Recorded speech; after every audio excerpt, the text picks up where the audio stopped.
Albert III peut être très fier de son père depuis ce week-end. Ah bah c'est Gore.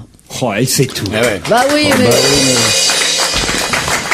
Expliquez qui est Albert III. La famille Gore est une de ces dynasties patriciennes américaines du Tennessee, donc il s'appelle Albert. De père en de fils. père en fils. Et donc le père du Gore, l'ancien vice-président qui a reçu la moitié du prix Nobel de la paix, parce qu'il faut pas oublier que l'autre moitié a été décernée à un comité d'experts des Nations Unies sur le climat. Bref, Albert Gore, son père s'appelait Albert, son fils s'appelle Albert. Donc voilà. Exactement. Mais je vais vous dire un truc, j'ai assisté à une soirée absolument formidable. J'étais chez les amis américains vendredi soir, et qui sont franco-américains, il y avait beaucoup d'Américains.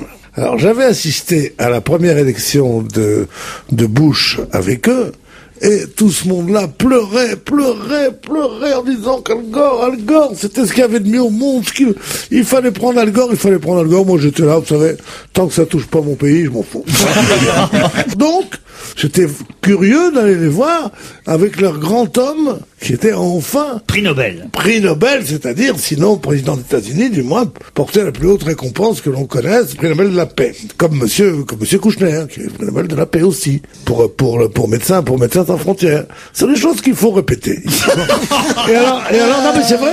Bon. Et donc, je m'attendais... Il y a une façon de draguer qui est pas commune, quand même. je m'attendais, non, c'est pas rien, ton mari, je veux dire. Bon, alors, attends. Et je m'attendais à une sorte de soirée de fête. Ils avaient invité un type assez barbu. Quand je suis arrivé, j'étais un peu en retard. Ça veut dire quoi, assez barbu? Avec une barbe, tu sais, un peu comme ils ont maintenant, là, les barbes de 3 jours, 2 jours. À la Gainsbourg, comme on disait. Enfin, genre, déjà, le type, tu te dis, t'as envie de lui dire, gilet de fusion, t'as envie de lui dire quand tu le vois, tellement plus moment. Alors donc, ils étaient là comme ça. Et ce mec-là, j'étais un peu en retard, était dans tous les coins, comme ça, gesticulait, et il répétait quoi? Qu'Al Gore était devant une vingtaine d'Américains de gauche, qui opinait du bonnet, vraiment cette gauche qui déteste la victoire, et qui opinait du bonnet en disant qu'Al Gore, cet escroc, qui pensait qu'au CO2, alors qu'il y avait des grandes compagnies qui polluent d'une autre façon, qui lui disent de faire uniquement de faire haro sur le CO2, donc Al Gore était tout d'un coup devenu un agent de la CIA. Et qui était le barbu alors? Quoi? Et qui était le barbu? Mais son nom. Castro, il s'appelait Castro. Alors, le barbu, c'était un scientifique américain, paraît-il, très connu, parce que il est très répandu de dire avec Monsieur Allègre que le CO2 est un bon dos d'être à ce point montré du doigt. Quand même. Pardon? Vous avez bien dîné? Oui, quand même. on a eu d'abord du CO2, après on a eu du CO3, non. Oui, on a bien dîné à l'américaine, quoi. Ah voilà, c'est ça. Sur ses genoux, quoi. C'est ça qui me tue. Comment ça, sur ses genoux? Oui, t'as des assiettes, et tu mets des trucs, et t'as le verre comme ça. Moi, j'aime qu'on s'assoie à table, tu mets ta serviette autour du cou, hein.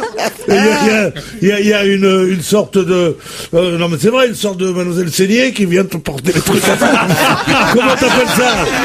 Une soubrette. Qui vient de dire, encore un peu de potage, darling, tu vois, un truc comme ça. Voilà ce que j'aurais cru.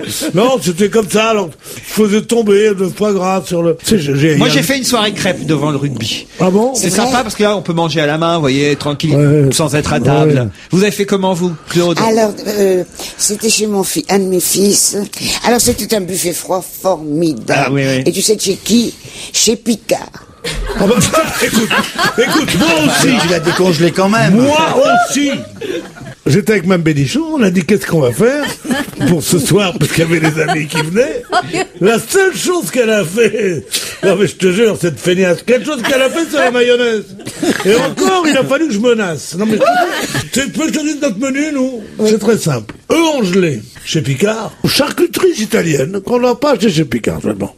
Mais on n'a pas acheté assez peu de choses chez Picard. Mais enfin, on y est passé quand même pour les glaces. Et puis on a acheté d'autres trucs. Une fois qu'on était là, on s'est dit, tiens, pourquoi qu'on n'achète pas des trucs? On a acheté des tas de plats, on les a mis. notre congélateur, c'est simple, il est trop petit, dis donc. Tellement qu'on a de trucs de non, mais ce qui est bien le lundi, c'est passionnant. Un grand roast beef qu'on a mangé avec la mayonnaise, puis j'ai pris une salade de sucrine. Tu connais la sucrine? C'est quoi? Qu'est-ce que c'est? Oh, c'est des toutes petites salades qui sont presque blanches, des petites légumes mignonnes comme ça. Oh, je te fais une salade avec ça, dis donc. Alors, mon roast beef, je dis au boucher, donnez-moi ce qu'il y a de mieux. Il me dit, Monsieur Pierre, il m'appelle Monsieur Pierre. Monsieur Pierre, si c'est pour le manger froid, je vais vous donner du drumstick. Alors j'ai dit pourquoi? Il me dit parce que ça a beaucoup plus de goût. Ah, c'est vrai. Figure-toi. Non mais c'est vrai. Alors il me l'a bardé. Et chez ma mère à Chicago, ça bardait. Non mais c'est vrai. Il me l'a bardé. On l'a peut-être servi un petit peu trop saignant, mais ça fait rien parce qu'après, pour le garder, comme ils ont pas tout mangé, pour le garder, tu peux le refaire. Alors, est-ce que tu l'as mis dans du papier chocolat? Je crois que Jérémy, Michalak et moi-même. Oui, on va y aller. On va y aller, je crois. J'en connais un qui va retourner chez Drucker à la place de Coff. Hein. Non, c'est très bien. 2 gâteaux de chez Picard. Alors là, ça s'arrête jamais, putain. Alors, il y en avait un qui était un gâteau à fondant au chocolat classique. Il est très bien. Alors, on est passé chez le fromager aussi, chez 4 points, je sais pas comment il s'appelle, le meilleur fromager de Paris, rue de Sèvres. Mais non, c'est Barthélémy. Mais oui. C'est Barthélémy.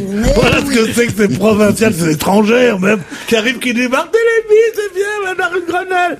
Madame Pompidou, elle a acheté ça, madame de Gaulle. Le meilleur, c'est chez moi. Non, c'est chez moi. Chez 4 hommes. Ça, c'est un bon fromager.